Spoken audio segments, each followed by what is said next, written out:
Let's rock it, ladies and gentlemen, I'm RunnerGuitar, and welcome to my Let's Play of Shantae, Half Genie Hero. Shantae, Half Genie Hero. Thank you, Shantae. I kickstarted this game, and as such, I got the game early. It's supposed to be released on December 20th. Not 20th. Yes, December 20th. It becomes available for all platforms, and as such, I'm gonna be here playing it for you guys. Okay, brother and volume are all good. Now, I already completed this game 100% on my computer when it was released for early backers. However, because my computer cannot record... Let's go! Yeah! Because my computer cannot record the game at a good quality while running this high quality of a game, I had to wait until the PS4 version was put out. So, here we're going to be playing with my PS4, and I'll be recording on my Elgato, which will allow me to record a lot more easily. And, dude, I love this game so much. The art style, the quality of the music, the graphics, it's just amazing. And again, since I completed 100%, I'll be showing all secrets. Now, for those who are not in the know, this is the for those who are not in the know, this is the latest game in the Shantae series by the creators, well, of course, the creators of the Shantae series, Way Forward, who have also been responsible for games such as Mighty Switch Force, Mighty Milk something, and the Shantae games have always been like their mascot, and I absolutely adore this character. Like, I love this series, and I've played every single game. I won't be reading the lines because I don't think my voice can go that high, and I don't think you guys want me to destroy your image of how Shantae is supposed to sound with my manly, beautiful voice. Doing the voice for Shantae in this game is Christina V, the voice actress for Noel Vermillion in Blaze Blue, and also many other characters. Now, this particular thing right here that just happened, where the bat was killed by the fire, I've only been able to do it in this particular section, and I think it's because the game is supposed to show you that it's supposed to be in this section so you feel safe. But at the same time, it feels weird that I've only done it in one location. When I first played the game, I thought that it was gonna be like it happened, like you could use the environment all the time to kill enemies.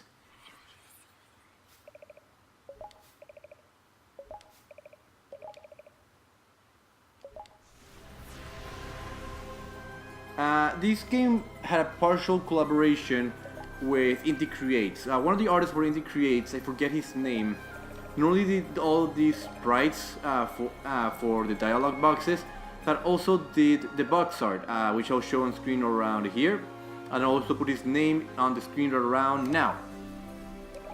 So here's the story of the game.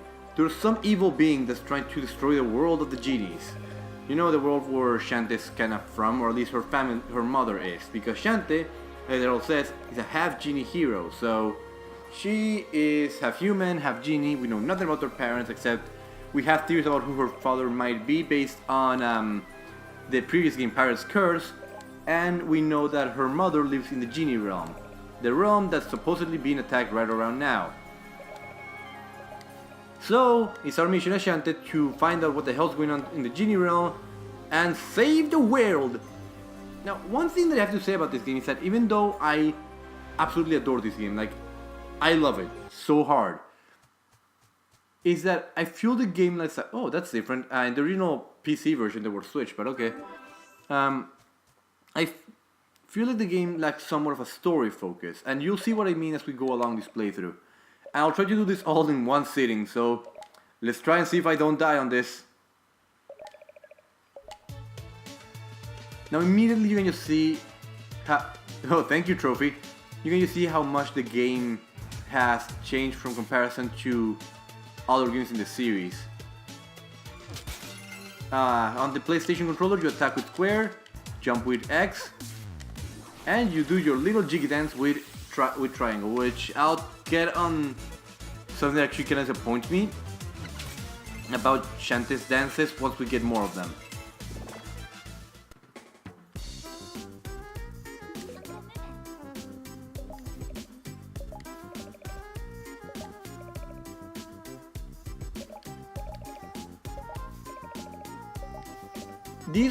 so even though the main focus of the game should be on the what's his face, on saving the genie realm, that is kind of a background element. Like throughout most of the game's plot, the main focus will actually be helping Mimic here build the machine that he wants to build, which of course we need to get Bolo for, because Bolo, that's the wrong place. Hi Sky, we'll talk to you soon. Which of course means, oh fuck, I forgot what I was saying. Point is, I love that face for it. It's like, disgusting, fuck you. And of course Bolo, the useless pervert. Actually, speaking of Bolo, thanks to the guys at Kickstarter, anyway, congratulations and thank you to everybody that has supported the game on Kickstarter and after the Kickstarter ended. We're getting Bolo, Sky, and another character called Roddy Taps as as playable characters later in the game's development. I will be playing this game, those characters, as soon as they come out and show them to you guys. However, I will also let you know that that's gonna take some time. Right now, the only playable character is Shantae and New Game Plus Shantae. Oh, that graphical effect in the water is different. So, for the most part, you're gonna be... actually, let's also check the townsfolk before we do anything, just because every time that something happens in the game, they will change their dialogue. So for now, they're just telling us about our skills. The art gallery actually is another element of the Kickstarter. The Kickstarter involved what's his face? Perk that if you paid enough money, you could put your own banner in the game. And there's one particular artist that I really love, and I'll call her out when we open the art gallery, which is this building right here. I love doing that. It's just how quick the animation is, and I also love how smooth the animation is on her. Like, I know I'm all over the place, guys. I love this game so much. Plot-wise, I prefer Pirate's Curse without a shadow of a doubt. Oh right, I need to go to the workshop. With a shadow of a doubt, I think that plot-wise, Pirate's Curse is like a hell of a lot better than this game. However, this doesn't mean that the plot in this game or that the writing in this game is any less so. It's just that plot-wise, I prefer one over the other. I'm not sure how I feel about circle in the PS4 version being the button you need to press to talk to people. At least on PC, I could do it with any button. Oh, never mind, I can also do it here. Wow, I'm stupid. I'm also wondering if I will be able to get like 100% trophy by the time I finish the game.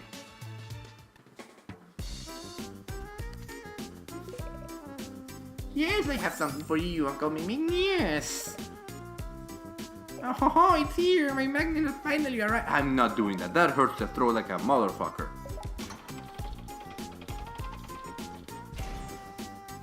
Is that what we got from the shop? The Dynamo. Why that name? Shantae, I think he specifically said Dynamo. Like, I don't think you can mistake that one word. There's not many words that sound like it. And cue the comments proving me wrong in like 3, 2, 1. Thank you, people.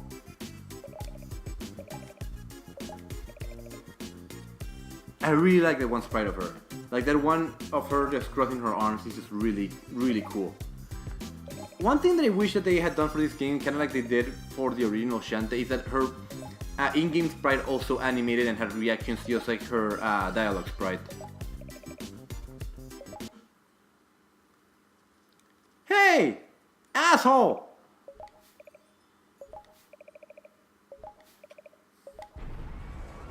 Oh boy, and here's where shit goes down.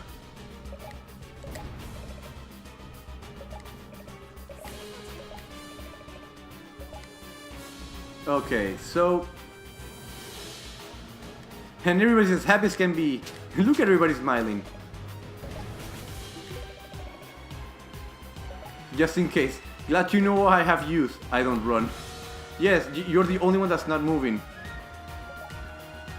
Kid, please. When pirates attack, it's best to run in circles. That's how they do in the Caribbean. Is that a joke about Pirates of the Caribbean? Nobody panic. Kinda late for that, buddy.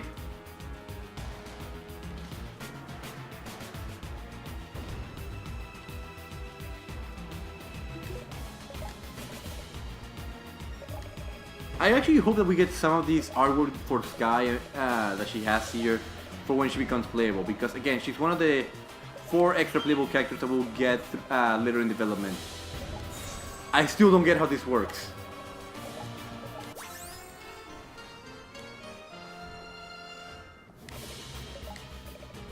I still literally have no idea how the fuck this transformation works. And okay, so that layering problem is still here. As you noticed when I got on Wrench, Shantae's head, even though she's supposed to be behind Sky, layered in front of her. And I love this shot. This animation of them on Wrench just flying around.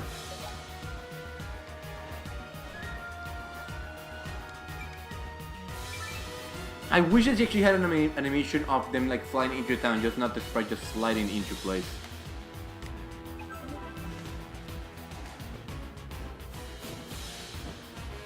Now it's time for one of the coolest openings in the Shantae series.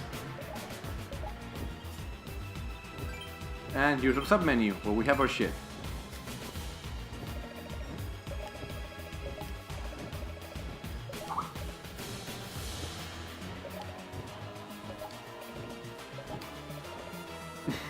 And once again, the writing in this game is just beautiful. I love how funny it can get at many times. It's just like Shantae's naivety and obliviousness.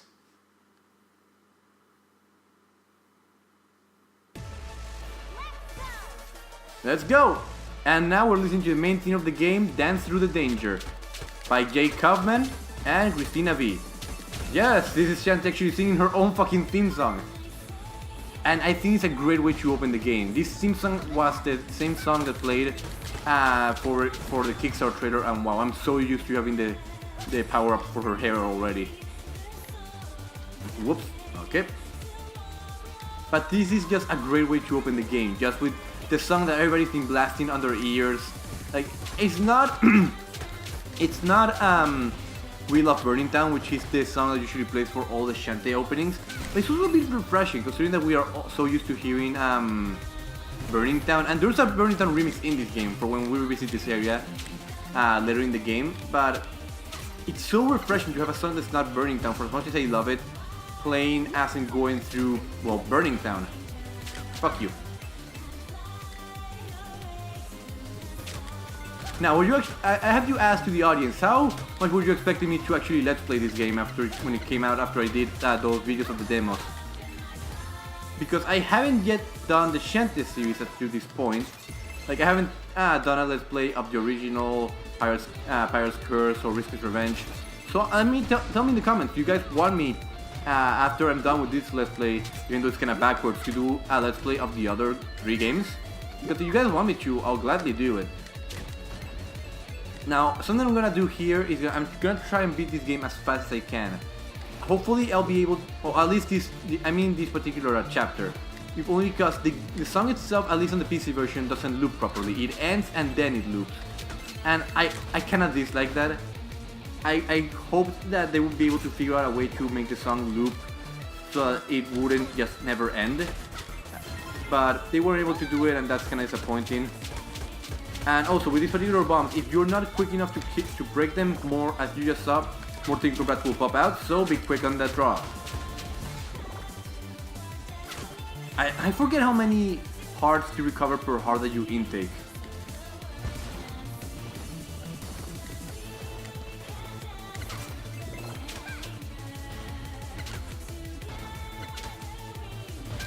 And oh, that little sound effect that you're hearing is actually Shantae's troll animation. This game is just pretty much animation-wise. She has so many frames to her. Like, just look at that, and her little butt wiggle. This game's just adorable. Like, not only is the game fun, but it's beyond cute. Like, a lot of Shantae's dialogue and the way that Christina V delivers the one few lines that she delivers. And here we go with this remix of Burning Town. But yes, I was saying, just the way that Shantae deliver some of her lines and the way that it's written and just the jokes that are thrown around.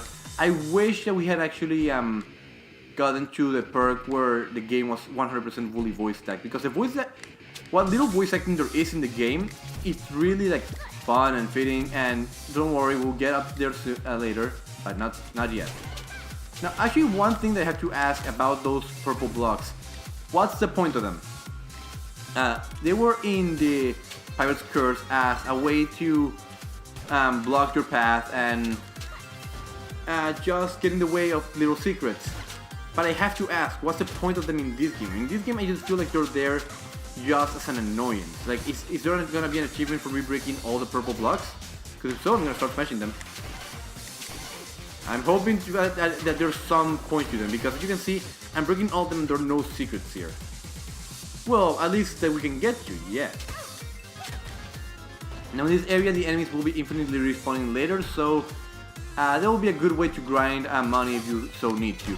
So I don't feel like there's a need to grind money. By the end, I felt like I got enough money as synchronized. Fuck. Okay, timing.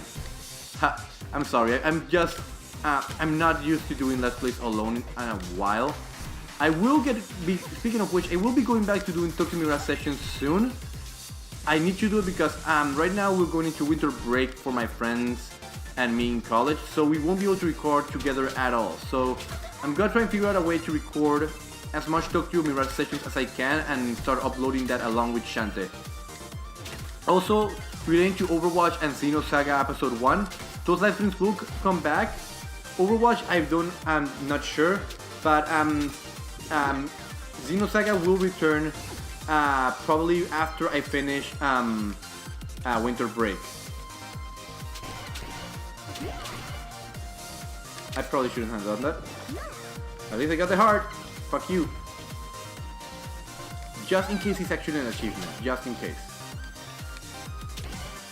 Now the game is gonna be available on all platforms, and unlike Mighty Number 9, the developers took their time to use it well, and from what I can tell, there are no problems between any of the consoles. Like, it ran perfectly on my shitty ass PC, except when I was trying to record. It runs perfectly on my PS4 thus far, and I hear people on the Xbox and the only console that it was unfortunately cancelled was a PS3 and Xbox 360, which were supposed to have versions of the game, but the game is coming to Wii U and PS4 physically. For Xbox 360 and PC will only be download.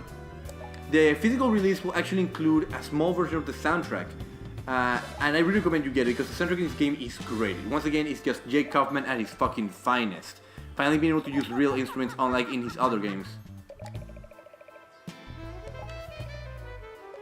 There are some songs that I feel are better. Poop, dude. I love that face for Risky, just her face of pure hatred. It's so well done. Now it's time to take on the first boss, the Tinker Slug. Don't call it poop, dude.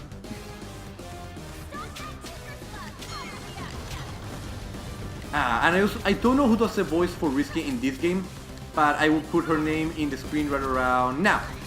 Now the way to take on the Tinker Slug is simple. You need to hit it with the bombs, which you need to summon by hitting that bell at the left corner of the screen. After you hit the bomb onto the Tinker Slug, just hit its mouth until the cows come home. As for the bell itself, it's gonna take the more you hit the Tinker Slug out, the more hits it's gonna take for the bell to summon the next the next bomb. And actually, I have to say, this probably is the hardest boss in the hardest intro boss for the Shantae series. Like, I don't feel like the original Tinkerbell in the original game, the Tinkerbell Model 2, or the Ammo Baron in Pirate's Curse were all that difficult of intro bosses, and by comparison to the other bosses in this game, this boss ain't too hard either. But in comparison to the other bosses in the intro bosses for the series, it's surprisingly difficult.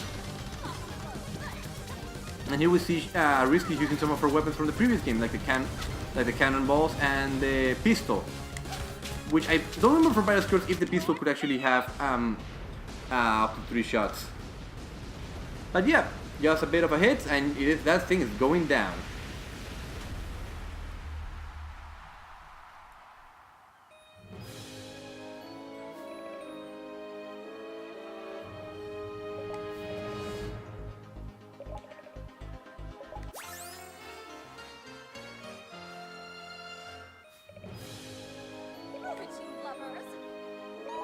That's odd that the song reset it there.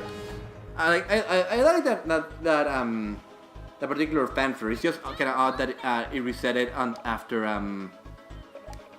what's her face after we got the blueprints. Like I thought that the song would continue on from where we left off, but oh too well. All clear. Now this is actually a pretty big change for don't call it that. This is actually a pretty big change for the game. Usually, after you were finished with a particular area, you would have to backtrack or find a way back. In here, the game is a lot more linear. It's very much like actual levels instead of like a whole united world, which makes it less of a Metroidvania, but at the same time, it's still very Metroidvania-ish in that you can explore the area. And here we got our first dance, the monkey dance. We then were able to climb walls and just be fucking adorable. And I think our walking speed is actually faster than Shantae's natural walking speed. However, even though I spammed the hell out of the monkey in the PC version just to go faster, I'm gonna try not to do that in this version, if only because I love Shantae's walking animation. It's so smooth.